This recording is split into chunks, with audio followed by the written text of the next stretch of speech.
Assalamualaikum warahmatullahi wabarakatuh. Perkenalkan, nama saya Muhammad Saifuddin Islami. Saya berasal dari Universitas Ihsan Budi Utomo dengan nomor induk mahasiswa 266. Di sini saya akan menjelaskan tentang teori humanistik dan implikasinya dalam pendidikan. Yang pertama, saya akan menjelaskan tentang pengertian teori humanistik. Menurut Abraham Maslow, teori belajar humanistik adalah pembelajaran yang harus bergerak dari manusia yang mampu memahami serta menerima dirinya sendiri berdasarkan kebutuhannya. Yang kedua, menurut Karl Rogers, teori belajar humanistik adalah teori belajar yang menempatkan individu pembelajaran sebagai pelaku dan sebab tujuan sekaligus sehingga dapat menguatalisasikan segenap potensi dirinya, tidak hanya dalam bentuk yang tersaing dari sebab-sebab di luar, tetapi juga dalam posisi yang mengemban tujuan dari perwujudan dirinya. Dan individu ini sepenuhnya bertumpu pada dirinya sendiri dalam proses aktualisasi diri, pemeliharaan diri, dan peningkatan diri. Dari berbagai teori tersebut, dapat disimpulkan bahwa teori pembelajaran humanistik adalah teori belajar yang terjadi dari dalam diri manusia berdasarkan keinginan dan kebutuhannya sendiri dalam berbagai proses pemenuhan, aktualisasi, hingga peningkatan diri. Sejarah munculnya teori humanistik. Teori belajar humanistik pertama kali dicetuskan pada tahun 1940-an oleh para pekerja sosial, konselor, dan ahli psikologi klinik. Kemudian mulai tahun 1960 sampai 1970-an, muncul psikologi pendidikan yang beraliran humanistik. Penganut paham humanisme ini sering disebut dengan humanistik. Humanistik adalah memandang manusia sebagai manusia. Jadi, humanistik adalah memanusiakan manusia. Pokok pembahasan yang mau kita bahas. Sejarah munculnya teori humanistik, pengertian teori humanistik, ciri-ciri pembelajaran humanistik, tujuan belajar humanistik, prinsip belajar humanistik. Ciri-ciri pembelajaran humanistik. Ciri khas teori belajar humanistik adalah berusaha untuk mengamati perilaku seseorang dari sudut si pelaku dan bukan si pengamat. Sebagai makhluk hidup, ia harus melangsungkan, mempertahankan, dan mengembangkan hidupnya dengan potensi-potensi yang dimiliki. Oleh karena itu, pembelajaran humanistik akan memiliki ciri sebagai berikut. Pertama, pembelajaran akan merespon perasaan siswa dan menggunakan ide-ide siswa untuk melaksanakan interaksi yang sudah dirancangkan. Yang kedua, berdialog dan berdiskusi dengan siswa. Ketiga, memiliki kesesuaian antara perilaku dan perbuatan. 4. Menyesuaikan isi kerangka berpikir siswa atau menjelaskan untuk penetapan kebutuhan yang paling penting dari siswa. Teori belajar humanistik.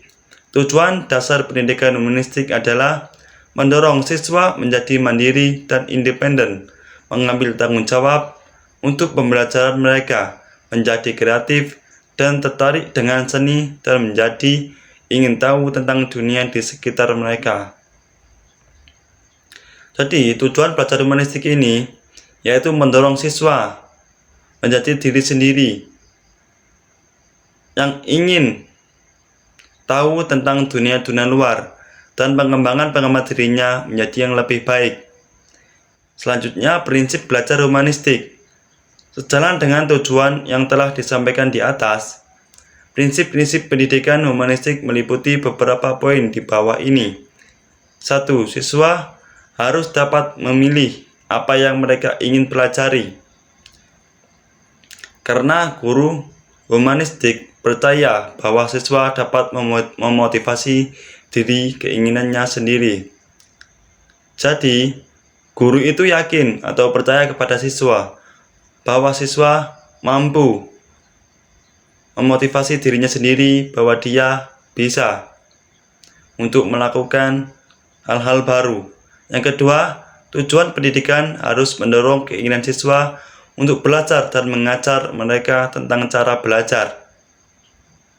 Ketiga, pendidik humanistik percaya bahwa nilai tidak relevan dan hanya evaluasi diri yang bermakna. 4. Pendidikan humanistik percaya bahwa baik perasaan maupun pengetahuan sangat penting dalam perasaan belajar dan tidak memisahkan domain kognitif dan efektif. 5. Pendidik humanistik menekankan perlunya siswa terhindar dari tekanan lingkungan, sehingga mereka akan merasa aman untuk belajar. Oleh karena itu, menurut James, tujuan pendidikan humanistik adalah sebagai berikut. 1. Menerima kebutuhan-kebutuhan dan tujuan siswa, serta menciptakan pengalaman dan program untuk pengembangan keunikan potensi siswa. Jadi, di poin pertama ini, kebutuhan-kebutuhan dan tujuan siswa serta pengalaman itu diasah terus oleh guru-guru untuk selalu ditingkatkan untuk menjadi lebih baik. Yang kedua, memudahkan aktualisasi diri siswa dan perasaan diri mampu. Jadi di poin kedua ini, siswa selalu didorong untuk melakukan hal-hal baru dan meyakinkan siswa bahwa siswa itu mampu melakukan hal tersebut. Yang ketiga, memperkuat perolehan keterampilan dasar, baik itu akademik, pribadi, antar pribadi, komunikasi, dan ekonomi. Jadi, kita sebagai guru harus selalu mengasah keterampilan siswa-siswa tersebut, baik itu akademik, seperti olahraga, menggambar, seni, dan lain sebagainya.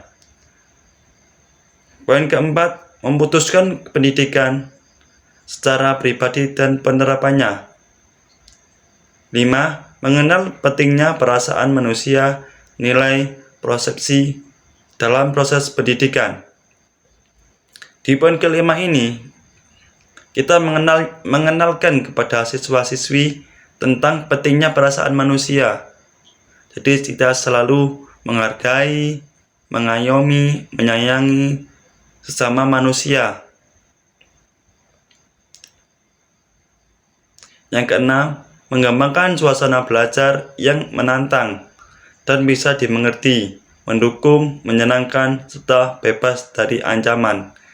Jadi maksud poin keenam ini, kita harus bisa menyampaikan kepada siswa dengan hal-hal yang menyenangkan, yang dapat dimengerti oleh siswa, serta bebas dari ancaman-ancaman yang lain. Yang ketujuh, mengembangkan siswa masalah ketulusan, respek, menghargai orang lain, dan terampil dalam menyelesaikan konflik. Terima kasih. Mungkin itu penjelasan dari saya. Bila ada kurangnya, saya mohon maaf yang sebesar-besarnya. Wassalamualaikum warahmatullahi wabarakatuh.